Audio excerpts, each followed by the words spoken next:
खुदावंद यीशु मसीह के जलाली और मुफज्जल नाम में आप सबकी सलामती हो।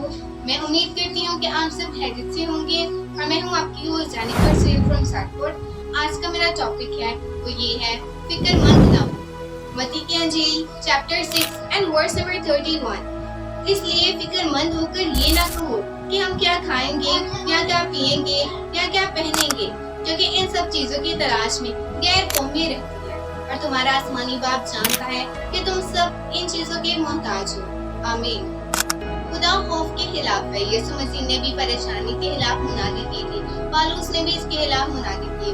सारी बाइबल खौफ के खिलाफ है, क्योंकि जो खौफ, मौत और परेशानी है ये इब्लीस की हथियार है। लेकिन बहुत से बलीवर्स स्टिल अभी तक यही समझते हैं कि उनके मर्जी पर डिपेंड करता है, वो चाहे तो परेशान हो सकते हैं या तो नहीं हो सकते। लेकिन ऐसा नहीं है। परेशान होना या खौफजदा होना गुनाह है। ये उन चीजों में से एक है जिन्हें खुदा करने से मना करता है। जब परेशानी आए तो हमें क्या करना चाहिए? पहला पत्रस 5:7 आयत में लिखा है कि तुम अपनी फिक्रें यीशु मसीह पर डाल दो। 75% फिक्रें नहीं बल्कि 100% अपनी ही नहीं बल्कि अपनी फैमिली के, अपने बिजनेस की, सबकी सब फिक्रें आप यीशु पर डाल दें। हर सुबह आपका इकरार यही होना चाहिए कि मेरे लिए इस दुनिया में कोई परेशानी नहीं है, क्योंकि मैंने सबकी सब यीशु पर डाल दी। हम देखते हैं कि कैसे हो सकता है। सोचें, एक शख्स मेरे पास आता है और कहता है कि मुझे आपकी गाड़ी चाहिए, तो मैं अपनी गाड़ी की जो चाबी है इनको दे देती हूँ। लेकिन साथ ही एक और शख्स मेरे पास आता है और कहता है कि मुझे भी आपकी गाड़ी की चाबी चाहिए, लेकिन मैं उनसे कहती हूँ कि सॉरी, मैं आपकी मदद नहीं कर सकती, क्योंकि जो मैंने अपनी गाड़ी की चाबी है वो ऑलरेडी इनको दे दी है, अब वो मेरे पास नहीं है। सेम एज इट आपको अपनी परेशानी और फिक्रों के साथ भी ऐसा ही करना है। आपने अपनी परेशानी और फिक्रें यीशु पर डालनी है। तो जब इब्लीस आपके पास आए और आपको कहे कि हालात खराब हो जाएंगे तो आपके लिए कितनी ज्यादा मुश्किल होगी, तो आप इब्लीस को कह सकते हैं कि ये आपके हाथ में नहीं है बल्कि यीशु मसीह के हाथ में।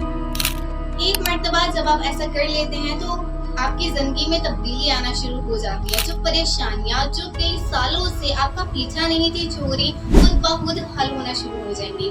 तो आप अपनी परेशानी से खुदा की कुव्वत को अपने अंदर काम करने से खुदा की कुव्वत आपके अंदर काम करना शुरू करेगी, क्योंकि आपने ईमान का कदम फहराया है और अपनी सारी फिक्रें खुदावंद यीशु मसीह पर डाल दी। याद रखिए, खुदा आपसे आपकी परेशानी उस टाइम तक दूर नहीं करेगा जब तक आप अपनी परेशानी खुदा को देकर उसके कलाम से उनका मुकाबला नहीं करते। आप अपने हालात पर काबू पाकर ये कह सकते हैं, जो मुझ में है वो उससे बड़ा है जो दुनिया में है। सब खुदा ही इतना कवि है कि वो आपको छुपा दे ताकि आपको दोबारा कभी परेशान न होना पड़े। क्या आप अपनी फिक्रों से आजाद होने के लिए तैयार हैं? अगर आप रेडी हैं तो ईमान का ये इकरार करें, मैं ईमानदार हूँ और शक करने वाला नहीं हूँ। खुदावंद का कलाम मुझ में काम करता है और मैं अपने आप को बड़ी हलीमी के साथ खुदावंद के कभी हाथ में देता हूँ। आज के बाद मैं कभी फिक्रमंद नहीं होऊंगा, बल्कि दुआ करूंगा। मैं अपने ईमान को इस्तेमाल करूंगा और यकीन करूंगा कि मैं खुदा की मदद से इस मुश्किल पर और इब्लीस पर गालिब आया हूँ। मैं यीशु का हूँ और उससे मेरी फिक्र है।